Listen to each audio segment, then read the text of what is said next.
21 years old, but the second overall prospect in Major League Baseball, only behind Jackson Holliday. James Wood is with us here from the league office in New York City, but here with us on High Heat. James, thanks so much for taking the time to be with us. So tell me what was going through that head of yours when you were rounding the bases for the first home run of many of your big league career. It felt good. It was refreshing, definitely, but just seeing the ball go up in the stands and then greet my teammates at home plate. It was great. It was a lot of fun.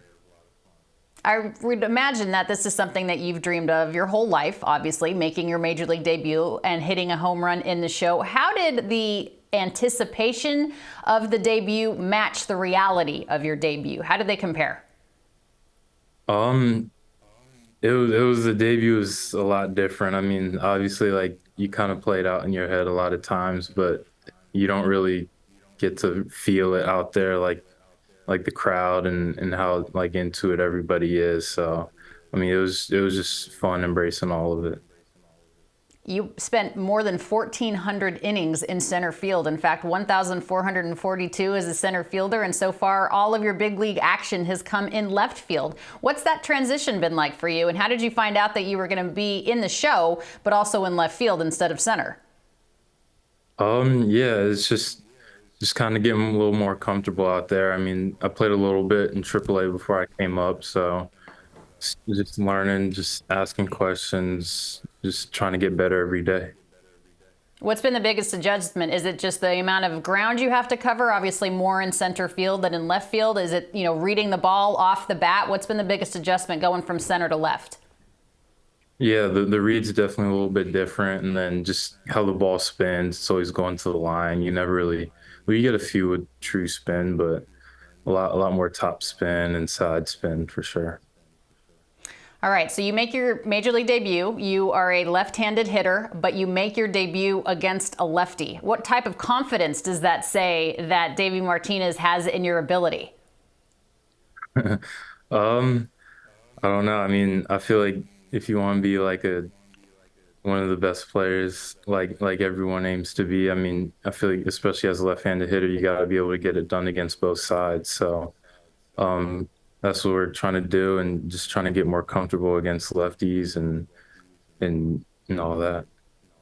I mean, it seems like you're comfortable, James. You've started all 8 games since being called up, and 3 of your 4 hits so far are coming off of lefties. So what is it about facing those southpaws that you're so comfortable with? I got lucky with seeing a lot of them early on, so All right, a basketball family. Obviously, you come from an incredibly athletic family. Your dad played basketball. Your 2 older sisters have played basketball coming up. You played a little bit of hoops yourself. When did you actually make the transition full time to baseball, and why was that the passion that you followed? I want to say I switched about halfway through my junior year. That's when I stopped playing basketball. I just focused strictly on baseball. But I think I always knew like that baseball was I always loved playing baseball more. So I think like when it got to a certain time, I think I sort of knew like if I was going to really take my game to the next level, then this is kind of what I'm gonna need to focus on. And that kind of came around my junior year.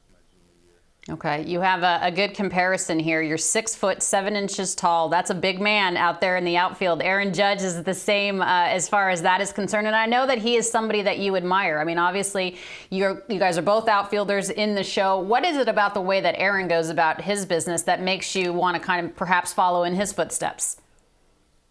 Yeah, I think the way he carries himself out there, I mean, he seems like a great guy and great teammate, and yeah, I just think the work he puts in, like, yeah, obviously you see the changes he's made throughout his career and all the adjustments he's made, and it's a reason why he does the things that he does. So I mean, if I could follow after that and continue to grow like as he did, then that would be great.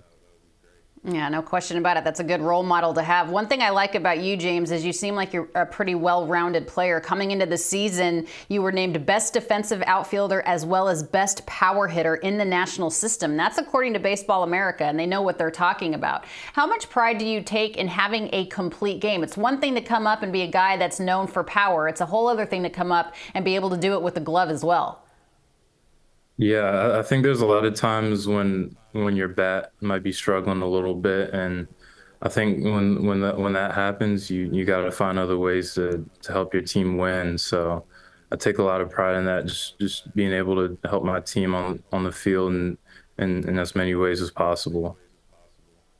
CJ Abrams, the All-Star candidate for the Washington Nationals, said that you're the real deal. What do you think he meant by that? I couldn't tell you. Uh, yeah, I like playing with CJ. I mean, just being around him, hitting behind him. Yeah, just hope to be able to play for him for a long time. I know that there was a very special person in the stands when you made your major league debut. Obviously, not just your family who was in attendance as well. You're from that area, pretty close to Nationals Park. But tell me about your relationship with former St. John's coach Pat Behan and just that relationship and what it was like to have him in the stands for your debut. Yeah, I mean, it was really cool. I mean, they put him up on the big screen, so yeah, seeing him there. I mean, just the fight that he's been going through. I mean, it's super courageous and it's been super inspiring. So having him there for the debut, I mean, it was awesome to see. And he's obviously battling with ALS right now, unfortunately. But he made the point to get there. What types of things did you learn from him when you were coming up, in the academy and in school before? What types of things did he teach you before you got to this level? Yeah, I mean, he was a great coach. I mean, we had he kind of just taught us like to fight. I mean, our team, like we weren't the biggest, but I mean, we played hard, we played fast, and we kind of just scrapped. So I think just carrying that mentality onto the baseball field and just going out there every day trying to grind for, that extra base or get that extra out, whatever it may be. Obviously, what he's going through right now with ALS puts things in perspective for you. Let me ask you this, though, before I let you go, James. You came over to the Washington Nationals in the Juan Soto trade. It was you and CJ Abrams. Obviously, the Nats think very highly of you if they're going to be willing to give away Juan Soto. Not give away, but you know what I mean. Is there any additional pressure that comes with that? Obviously, number one overall draft pick, or number one overall or second overall as far as the pipeline is concerned, and then coming over in a Juan Soto trade? Not really. I mean, obviously, like Juan's a great player, and like he's gonna be playing this game at an elite level for a really long time. But I mean, I think when I came over here, I just continue to try to be the best person or the best me I could be. I never really tried to live up to any type of expectations. I sort of just had my goals and was just fighting every day to try and reach those. So. Well, you're doing it. Congratulations on the debut. Obviously, the first home run, first of many things for you, James Wood. We look forward to watching you in this game and look forward to the future that you're going to have. Thanks for being with us. Thank you. Thanks for having me.